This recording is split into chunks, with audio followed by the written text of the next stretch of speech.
Live from downtown Detroit, home of WDIV and Click on Detroit, Local 4 News at 6 starts now. An offensive photo from 8 years ago stirring controversy on a local college campus, leading a student government leader to resign. A lot of people have been comparing coronavirus to the flu. Medical experts say it's time for that to stop. And Warren's mayor under fire again as city council members claim Jim Fouts is deliberately keeping information from them. The political power struggle in Warren tops our news tonight at 6. Just months into their new term, at least 2 city council members are sparring with the mayor. They're alleging the mayor is withholding information that they need to do their jobs. Jason Colthorpe spoke to the mayor and council president today. Jason, how bad is it? Well, bad that a recent meeting between the mayor and council secretary Mindy Moore and President Pat Green didn't go very well. It broke down after just 10 minutes. Now council has resorted to trying to legislate the mayor into being present at meetings, which he doesn't have to do. The agenda on Warren's city council is starting to get a little backlogged, and it's clearly because of the lack of a working relationship between Mayor Jim Fouts and some new council members, including President Pat Green. The department heads have been told not to answer our phone calls and not to speak with us at all. We must send all of our questions to the mayor's office. So we have no ability to prep for a meeting. That's crazy. It's gotten so bad, council voted last week to require Mayor Fouts to attend council meetings so he can answer questions about city business. Will you be attending city council meetings as they've asked? Well, number one, I have vetoed their action because this is unprecedented. The mayor told me the policy of routing questions for different departments through his office has been the norm for his 12-plus years in office. The bottom line is we can't have 7 mayors going to City Hall and barking orders to department heads. I'm glad to cooperate with them, and my department heads will also cooperate with them. We're just being stonewalled. We're trying to fight as hard as we can for the residents that we represent, in making sure that their tax dollars are being spent appropriately. And for some reason, he does not want that to happen. I don't have time to play political games with city council members. My job is to serve and protect the citizens of Warren. Now, the other council kerfuffle involves newcomer Eddie Kabaczynski. He told the Macomb Daily the mayor threatened to arrest him. Well, the mayor denies that, but he says, and the police chief affirmed, Kabaczynski has been showing up at police and fire scenes demanding information in real time for constituents. A department head told him if you aren't careful, an officer might just arrest you for that. Kabaczynski didn't want to comment on that to us today, by the way. A lot going on, but did you get the feeling that the relationship can be mended or repaired? Well, if you listen in the package there, both of them kind of say we're here to serve the residents of Warren. So they have that little bit in common, and if they can get in the same room and work some things out, you would hope so. We hope so. All right. Thanks, Jason. Other news here at 6, the political season has come to the Eastern University campus, and it has claimed a sitting student senator. An 8-year-old Facebook post of the man wearing blackface came to light and caused quite a bit of campus commotion. Rod Maloney live on campus with more on this story. Rod, this was once the student's Facebook profile picture, I guess. Yes, exactly, Devin, and it was easily found, and it shows what social media can do to your life if it turns antisocial. Now, this is how this all came about.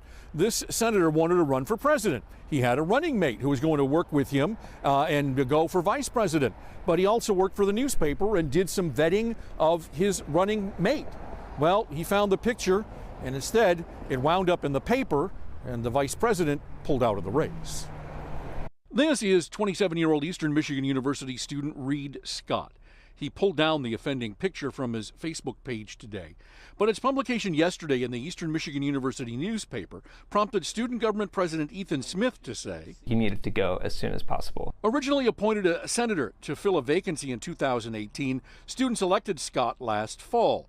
But after the blackface-themed article hit, the Senate immediately moved to impeach him, President Smith agreeing with the move. This racist practice of blackface is particularly damaging due to its disgusting, abhorrent historical context to our black students, that a figure that has been so thoroughly discredited has no place as a part of student government. Local 4 reached out to Scott, and he did not return phone calls or texts. In the newspaper, he did say that the incident was a party prank, that he'd passed out on the floor and his friends gave him the blackface while unconscious at a very different time in his life. He did not apologize and did not explain why he decided to post the picture as a profile snap. He sought the presidency, that is, until this morning. As of around 9:30 a.m. this morning, he did submit his resignation and it was accepted by the Speaker of the Senate. Now, the president did say that he and other members of the Senate, the president there and the senators wanted an apology from Reed Scott, didn't get it.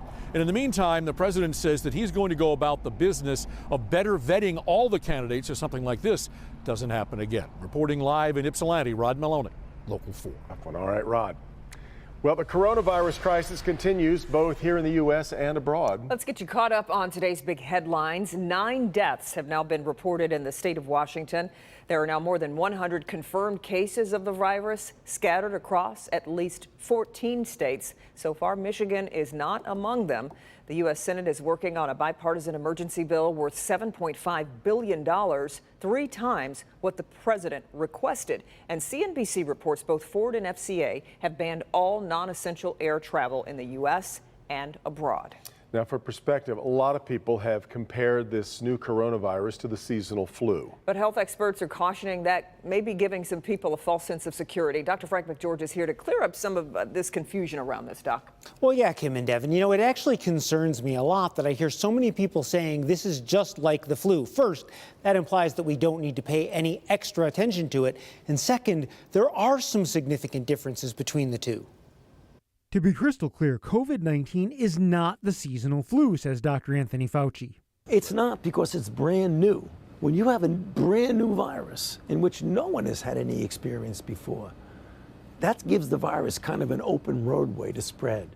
Another major difference, while we know what to expect from the seasonal flu, we are discovering new information about the coronavirus each day. One unknown, what percentage of people it kills. Right now, if you look at the people who just come to the attention of the health authorities, that's 2 to 2.5%. But even if it goes down to 1%, that's still very, very serious. By comparison, worldwide, the seasonal flu kills 300 to 650,000 people a year. That means it kills just 0.1% of the people it infects. Remember, that's with an effective flu vaccine and treatments, neither of which are currently available for COVID-19.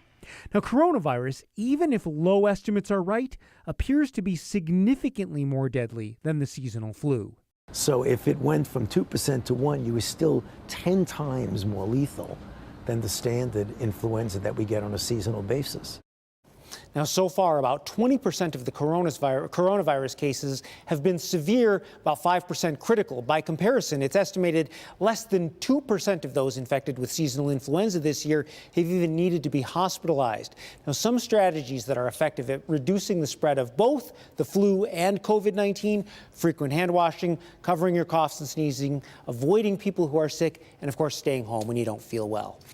Back to you. Exactly. All right, Doc. And we want to remind you, if you have questions about coronavirus, and there have been many, or if there are things that you're hearing about, you can send them to us for fact checking. It's keeping Dr. McGeorge very busy right now. But head to clickondetroit.com, look for the story right there on the homepage, and we will continue to try to bring you answers to your most urgent questions. Advocates for regional transit in Southeast Michigan are facing a familiar roadblock. Oakland County. You may remember in 2016, voters rejected a millage that would have funded transit improvements. Well, now the RTA wants to go back to voters later this year. But first, the legislature has to amend the RTA bill, and not everybody is on board with that. Jamie Edmonds is live with where this longtime battle stands. Jamie. Good evening, Kim. About 20 elected officials and community leaders from Oakland County gathered today in opposition of State House Bill 5550. They say the legislature is moving too quickly without any input from them or their residents. The group says they have a major problem with House Bill 5550, a bill that would allow for a transportation millage of up to 3 mills.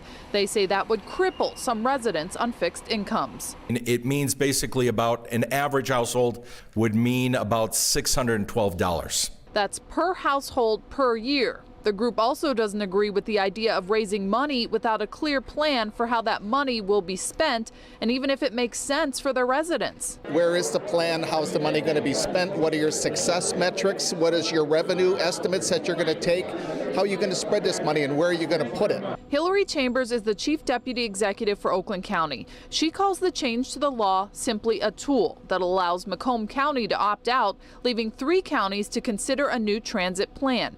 The RTA would still go to voters and lay out their vision for transportation in the region. Once the law is passed, we are committed to doing significant outreach and involving all parts of the county. Chambers says they are convinced improving transit improves residents' lives and makes the county competitive. These elected officials don't necessarily disagree, but they want to be involved in the process. It's not about transit, it's about having a plan. It's about clearly defining the plan. None of that's been done.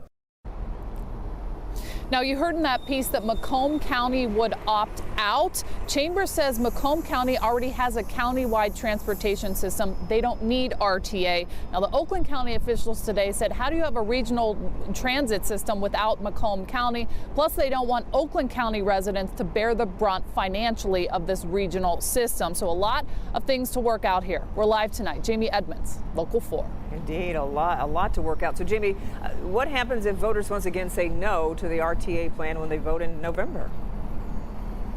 Well, status quo. Nothing would change and no taxes would go up. So ultimately, it is up to the voters. Up to the voters, indeed. We'll be following it. Okay, Jamie, thanks.